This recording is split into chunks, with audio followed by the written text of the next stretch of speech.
What's up, everybody? JT Sports here, back to you guys with another episode of the JT Sports Podcast. On this episode, I'm going to be giving you guys my college football Week 5 reactions. We're going to be talking about Georgia escaping Missouri, Ole Miss beating Kentucky, Oklahoma State got a big win on the road against Baylor, and what's next for Texas A&M, and should Jimbo Fisher be on the hot seat? If this is your first time listening to the JT Sports Podcast, welcome. I appreciate you for tuning in. Make sure that you follow me on all of my social media platforms. You can follow me on Twitter at JTSports__, and on Instagram at JTSports_. Also, if you're listening to this on YouTube, make sure that you go ahead, like the video, and subscribe to the channel. Make sure that you check out the JT Sports Podcast, available on all podcasting platforms, Apple Podcasts, Google Podcasts, Spotify Podcasts, wherever you get your podcasts from. The JT Sports Podcast is available. All you got to do is go to the pinned comment section down below or the description, and it will take you directly to whichever podcasting platform that you like to use, or you can type in the JT Sports Podcast on any platform and it will pop up. Make sure that you go ahead and check it out and leave a 5-star review. Listen to the JT Sports Podcast on all podcasting platforms and leave a 5-star review. The first thing that I want to talk about, Georgia was in a dogfight with Missouri. They beat Missouri 26-22. And I understand that in the world of college football, the mantra is any given Saturday, anything can happen. And there has been a lot of not only upsets, but close games. Remember, we had Alabama, Texas not too long ago. But if you were to tell me that Missouri was going to take Georgia to the wire, I would have laughed in your face, because let me remind you that a week ago, the majority of us considered Georgia to be the best team in college football. Now, last week, they was kind of in a little bit of a tough game with Kent State for a moment, and then they ended up pulling away. But I didn't really say anything about it. I was just like, they can't blow everybody out, so I'm just going to let it slide. But I couldn't let this one slide. This is Missouri. Missouri is one of the least talented teams in the SEC this season. And Georgia was a multiple point favorite going into this thing. So when you look at this game and you were to ask yourself, why was this game close? Well, the first thing is the turnover battle. Georgia had 2 turnovers in this game. You had 1 turnover really early into this game by Kendall Milton. Then you had Stetson Bennett, who put the ball on the turf in the second quarter, which led to Missouri getting a field goal, going up 13-0. And what was even more crazy is that Missouri went into halftime with a 16-6 lead. Now, I didn't take it upon myself to watch this game live when it was happening. I was watching other games at the time because my mindset was, Georgia just came out a little bit flat. They're going to blow them out at halftime. Well, I was still wrong, because it was still a really close game in halftime. And the main reason why this game was so close was because of Missouri's defense. Missouri's defense showed up to play for this game. Their defense was on the field for 26 more plays than Georgia's defense. And despite that, they still had a pretty good showing. They gave Missouri's offense several opportunities to not only put points up on the board, but to help Missouri put Georgia away. And their defense was really good at causing havoc behind the line of scrimmage. They had a couple of sacks. They had 9 tackles for loss. Missouri's defense was really good in this game. And when you look at Stetson Bennett, he didn't play well in this game. And he didn't really play all that well against Kent State, but like I said, it's Kent State. You can't have a great performance every single week. Sometimes you do come out flat, but Stetson Bennett didn't really look all that accurate in this game. I mean, he just was off. And not just him, but the whole team entirety was off. And when you look at Georgia and what the perception was about this team prior to almost losing to Missouri this past weekend, most of us felt like this was the most dominant team in college football. And we knew eventually Georgia was going to get tested, but not really until, until they got into the meat and potatoes of their conference schedule. Like, they were to get into a close game with Florida, okay, that's understandable. Or if they were to get into a close game with Alabama in the SEC championship game this year, if that were to happen, understandable. But if you were to tell me that Missouri, out of all teams, was going to be the first team to really challenge Georgia this year, I would have not believed you. Because Missouri has not really looked all that good this year, but this year they came to play. But why did Missouri lose this game? Well, they only had 14 total yards of offense and 3 points in the fourth quarter. Georgia had 14 points in the fourth quarter, so they got outscored. They also had only 14 yards of offense compared to Georgia having 185 yards of total offense in the fourth quarter. So Missouri just ran out of gas. And it goes back to the big point I've been saying all this season. When it comes to beating a team like Alabama or Georgia, you have to be able to put them away. And you can't allow them opportunities to win the game. And yet, Missouri allowed Georgia an opportunity to win the game. You see, teams like Alabama and Georgia and Ohio State are really hard to beat because they kind of have like this little glitch that I call the trapdoor ability. And the trapdoor ability allows them to, whenever they're on the verge of facing a team that's about to give them a upset L, they end up just pulling off all these crazy plays and all these random things start happening in their favor and they end up winning the game. Let me show you guys something. This was Georgia, and I don't care if this gets copyrighted. This was crazy. So, look at this play. Look at this play. You guys might not be able to see it, but this was ridiculous. This was a play to Darnell Washington. He caught this thing in double coverage and got popped and still hold on to the football. That was wild. That was absolutely wild. You see, when you're playing teams like Georgia, they just have all these kind of crazy things that goes their way that you have to overcome if you want to upset them. So when it comes to a team like Missouri, they just didn't have enough left in the tank to get enough big plays in the fourth quarter to put Georgia away. And that's why Georgia won this game. So, I still give a big round of applause to Missouri for the performance that they had on Saturday.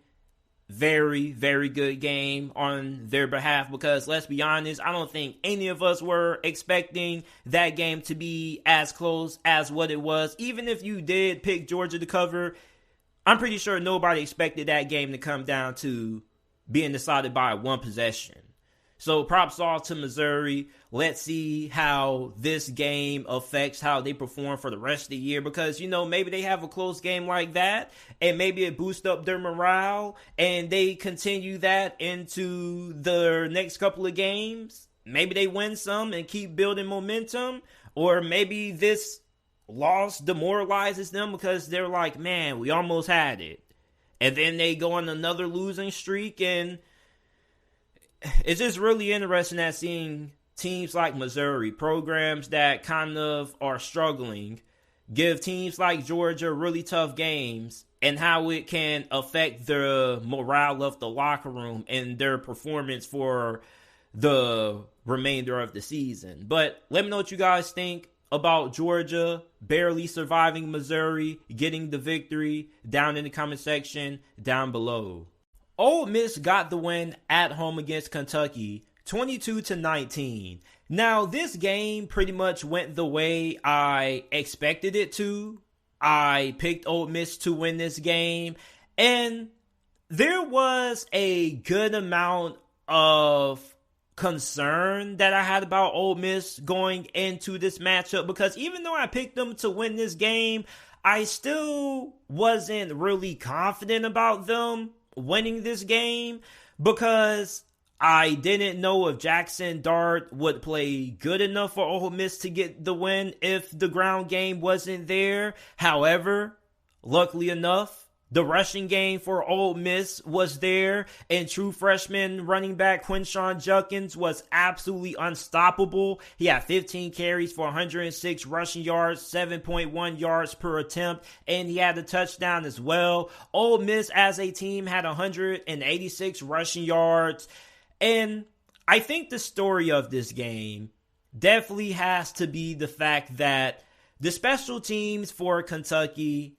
at least when it came to the field goal kicking, costed them this game. I think field goal kicking definitely was 90% of the reason why Kentucky lost. They left too many points on the field. And, you know, if I was a head coach and I had to coach a bad team, I would go up to the general manager, or if I was a college head coach, I would go to the transfer portal and at least try to get me a good quarterback and a good kicker. Because the difference between you having a losing season and a winning season, despite not having a talented roster, is the quarterback position and field goal kicking. And oftentimes, the deciding factor and determining who wins one possession games are normally the kickers and how good the quarterback play is down the stretch.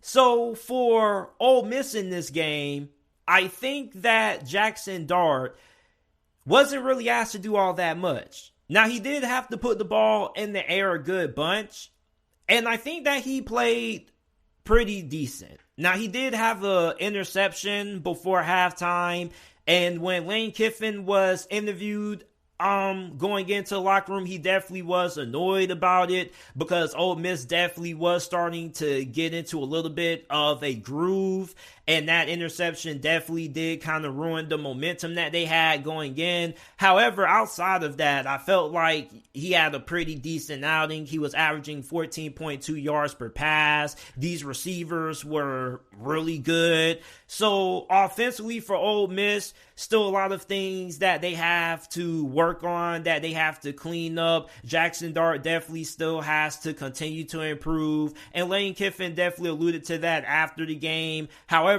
I think the defense definitely really stepped up. This defense came to play. They had 3 sacks, 9 tackles for loss, and 2 big takeaways, which they were 2 fumbles that they had on Kentucky quarterback Will Levis. And that's another thing when you look at Kentucky in this game.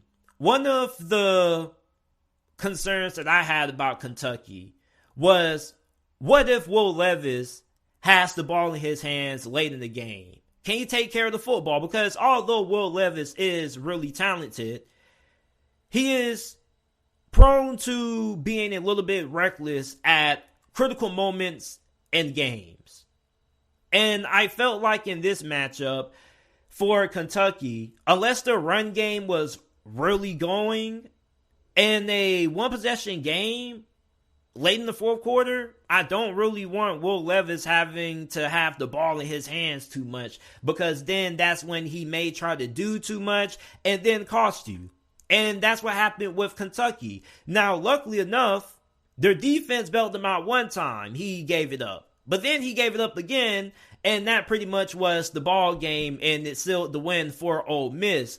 And another thing that many people were talking about when it came to Kentucky's side was they were saying that man, the fact that C-Rod is coming back is going to help this offense out because now the run game is going to be there, which is something that Kentucky hasn't had a lot of success so far doing this season.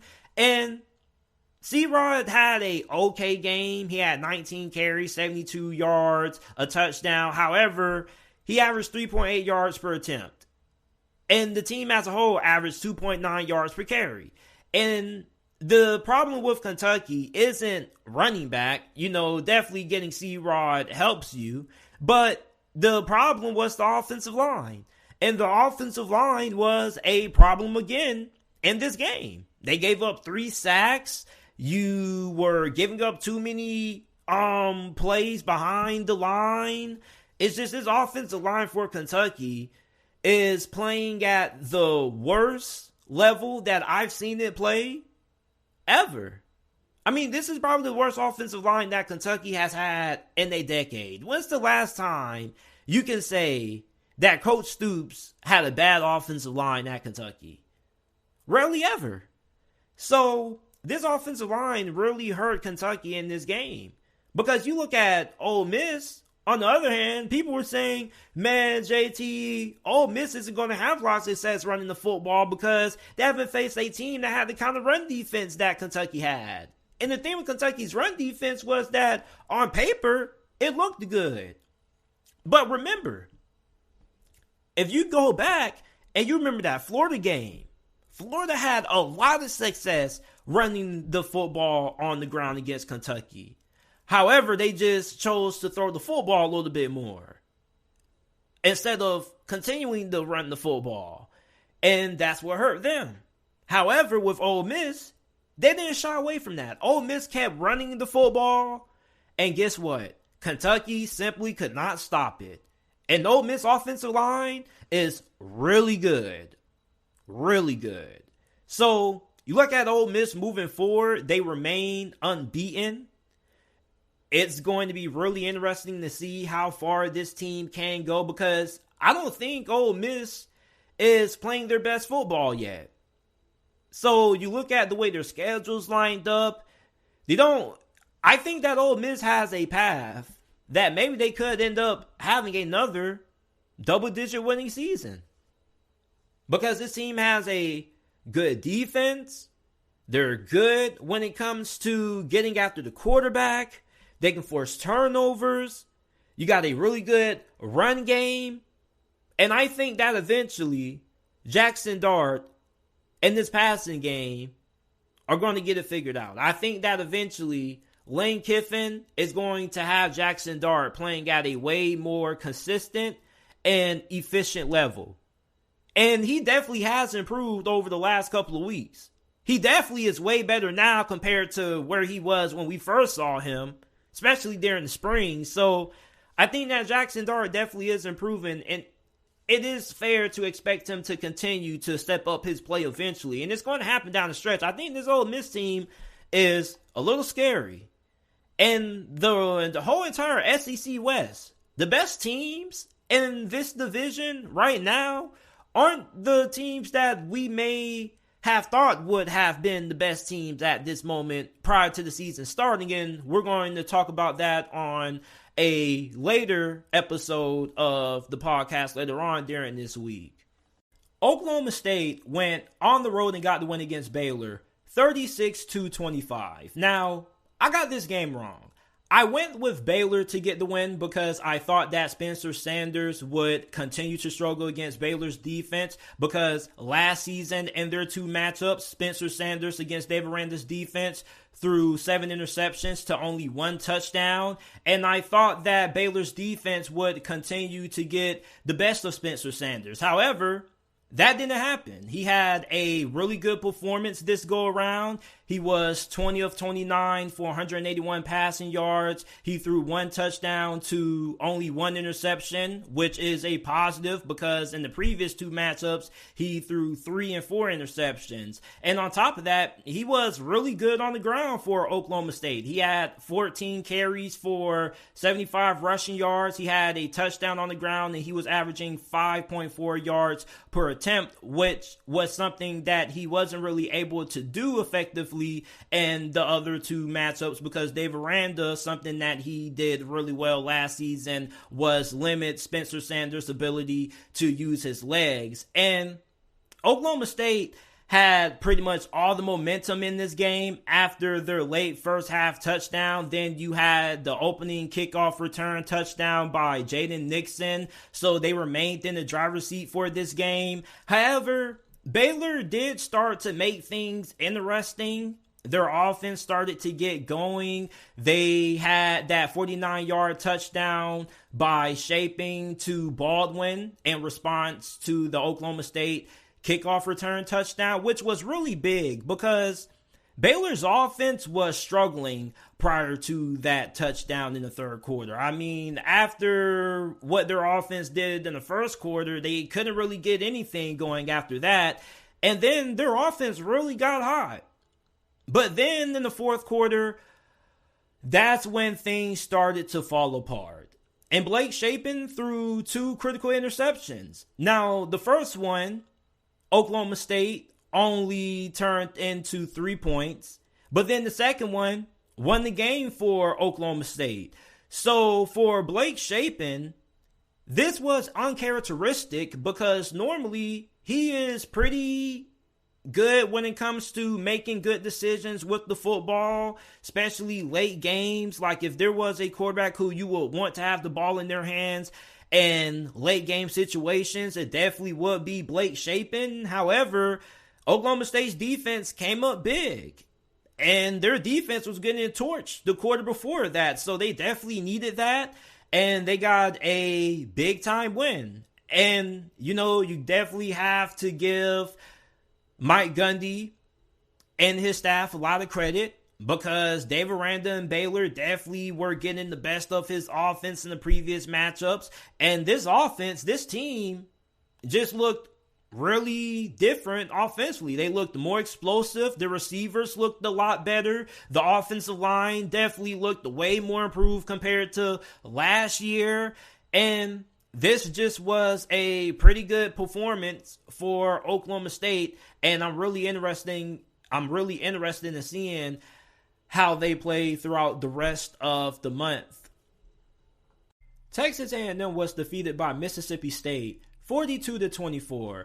Now let's be honest, most of us saw this coming because there was no way Texas A&M, with the way their offense has struggled this season, was going to be able to keep up with the offense of Mississippi State. Now, yes, you were expecting Texas A&M's defense to be able to hold Mississippi State to under 40 points, because I don't think too many of us expected for Mississippi State to put 40 on Texas A&M. But their offense was really bad in this game. Really bad. And after the A-Chain fumble, things started to really tilt heavily in Mississippi State's favor. And then you had the Max Johnson injury, which he ended up having to leave the game in the fourth quarter due to a thumb injury on his throwing hand. Texas A&M had 4 turnovers. The offensive line was struggling. The passing game was struggling. Haynes King had to come in, and you already know when Haynes King comes in, you know your run game is going to get a boost, but your passing game goes down tremendously. And it's funny because after the game, right, Jimbo Fisher, you know, he gets up on the little podium for the post-game press conference, right? And the reporters ask him the same questions almost every game. Hey, Jimbo, you know, the offense was struggling out there. What's going on? And Jimbo Fisher says the same response every single time. There's nothing wrong with the offense. The offense is fine. The players just got to execute. And he says it every single time. And it's like, Jimbo, I feel like these coaches have egos. And when they get to the podium, sometimes they have a little bit too much pride to admit when they have to change some things. Because me and you both know what we see on the field, Jimbo understands is not good. And he understands that it's more than just the players not executing. Because at the end of the day, your job as a coach is to put your players in the best positions to succeed. You know, a lot of people keep asking, why is Texas A&M struggling when they have so much talent? Didn't they just have the #1 recruiting class? Yes, they did. But you want to know why they're struggling? Because of coaching. And I tell people this almost every single day I wake up and record this podcast, that it doesn't matter how talented of a team you have if you don't have good coaching. 5- and 4-star players don't just coach themselves. Somebody has to help them improve. And for Jimbo Fisher, his offense does really help. His offense, as a matter of fact, hinders the development of his players. When is the last time Jimbo Fisher has had a competent quarterback? After Jameis Winston. If you want to say DeAndre Francois, I'll give you that. But outside of DeAndre Francois, Jimbo Fisher hasn't really had a good quarterback. And then, that was at FSU. Texas A&M, he got Kellen Mond. I mean, Kellen Mond was solid. He was good. He wasn't elite, he wasn't great, but he was good.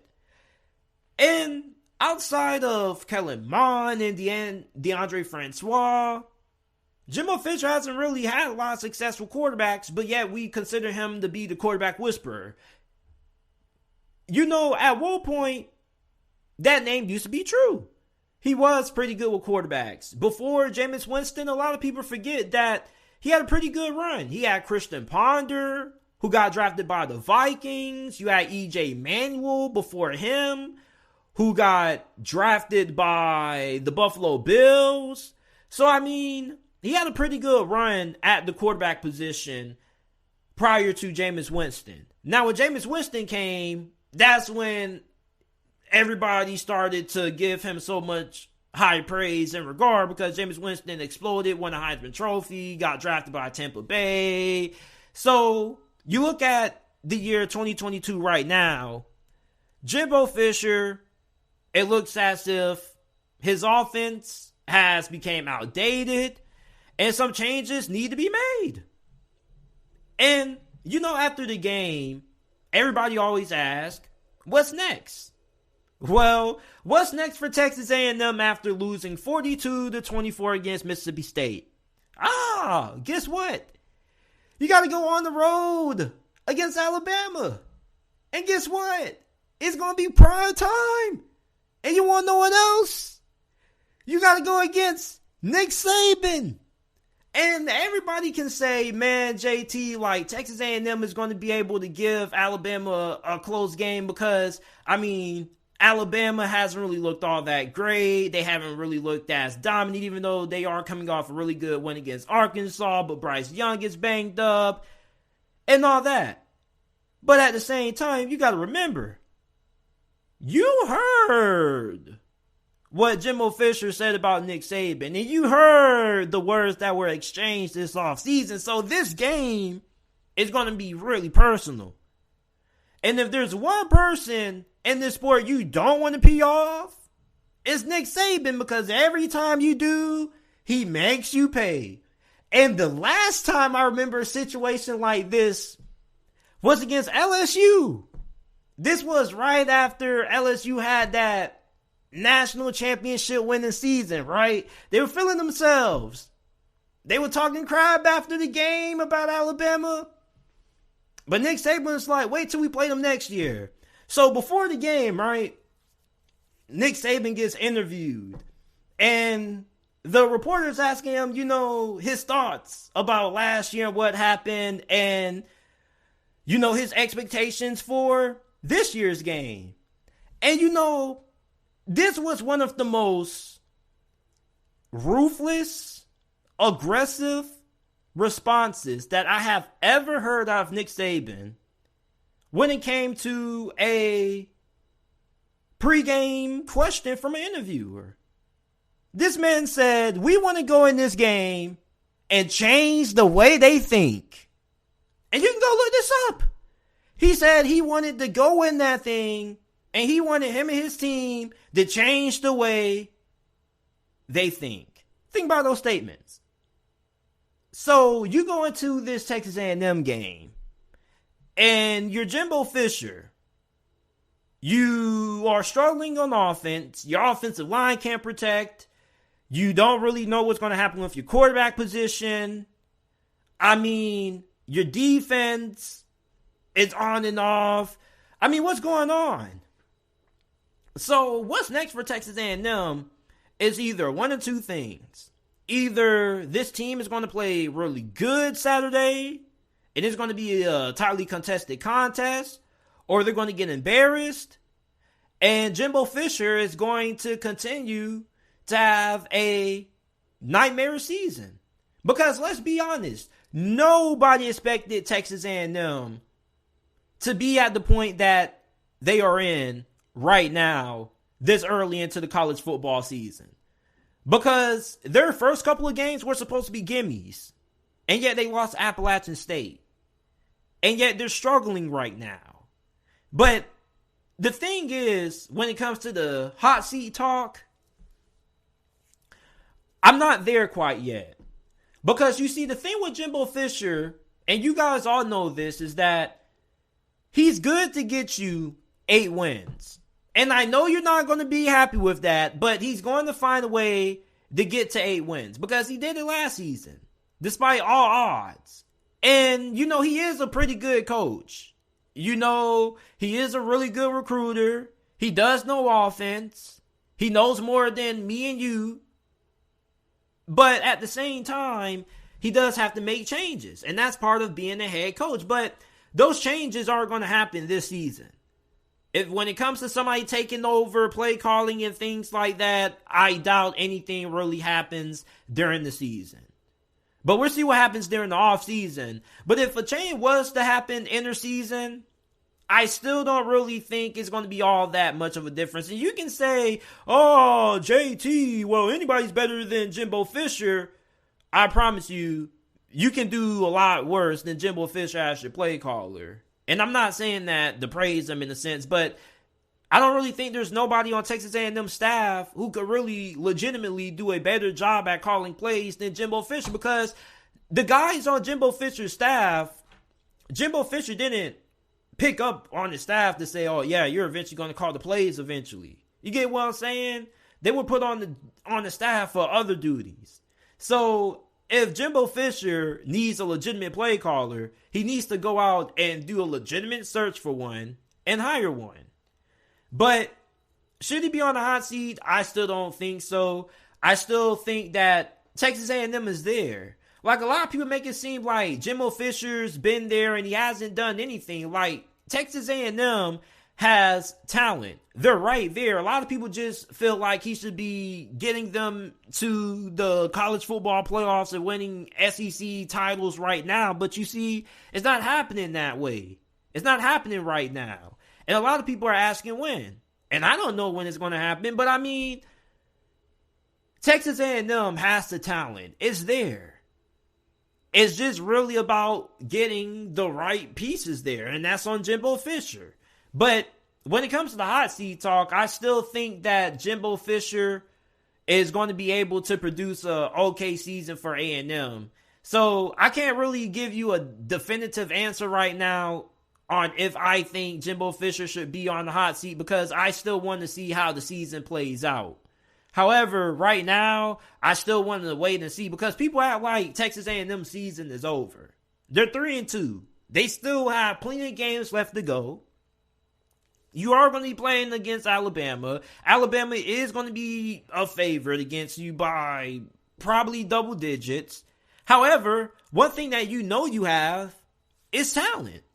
And that talent can end up playing well on any given Saturday. How many times have we seen Texas A&M going into a game that we didn't think they were going to win, and they won? A good example of that was the last time they beat Alabama.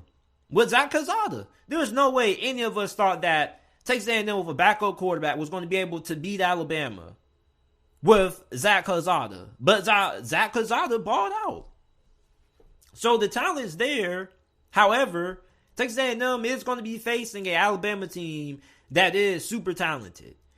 And Nick Saban is going to be heavily motivated, and he's definitely going to have these guys heavily motivated. And same thing with Jimbo Fisher. But you see, A&M season is not over, because after they go on the road and they play Bama, they got a bye week. And then after that bye, they go back on the road, but they play South Carolina, which is a winnable game.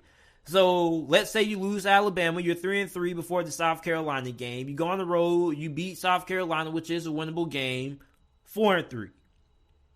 Then you play Ole Miss, you got a good chance to win that one, 5-3. You beat Florida 6-3. You go on the road, you beat Auburn 7-3.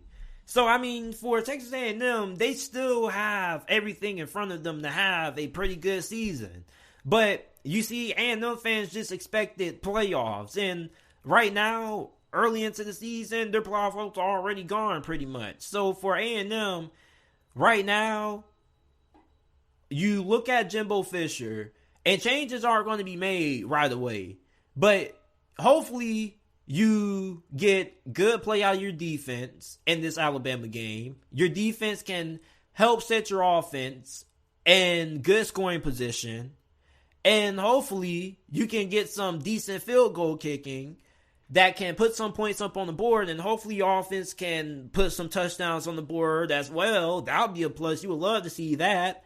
So that's going to be the kind of style of football that Texas A&M has to play. They're going to be in a lot of close games. They're going to be ugly games most of the times, and they're going to have to find different ways to win. And on top of that, you don't really know what's going to happen with Max Johnson, so you're going to have to maybe move forward with Haynes King, and he can't throw the ball at all, really. So for Jimbo Fisher, things don't really look good as far as what's happening during this season. But, you know, it's not too late to get things turned around. Because the last thing Jimbo Fisher wants is for things to go sailing all the way south. And Texas A&M only wins 5 games. And they don't make a bowl game. Now, I think that Texas A&M is too talented of a team to implode and win less than 8 games. But I've been wrong about a lot of things. And I could be wrong about Texas A&M. But I definitely do think that they should be able to get the 8 wins. And this Alabama game, yes, it could be a blowout. But at the same time, A&M does have a really talented roster. So at the same time, with that talent being there, yes, they are depleted at certain positions. Yes, they are dealing with injuries and all kinds of other stuff. A&M still is more than capable of being able to give Alabama a competitive football game. Like, Texas gave Alabama a great football game. And they lost their starting quarterback after the first quarter. So for A&M, you definitely do have the pieces to give Alabama a great game, because Alabama hasn't looked like a super dominant team. But when it comes to Jimbo Fisher being on the hot seat right now, I got to say, no, I'm going to hold off on that talk. But depending on how this season goes from this point out, I'll come back and revisit this topic. But this is it for this episode of the JT Sports Podcast. I appreciate you guys for tuning in. Make sure that you go listen to the JT Sports Podcast on all podcasting platforms. Wherever you get your podcasts from, the JT Sports Podcast is available. Make sure you go ahead and rate it 5 stars. Also, if you're listening to this on YouTube, make sure that you go ahead, like and subscribe if you haven't already. Also, make sure that you share. And I will see you guys with another episode shortly of the JT Sports Podcast.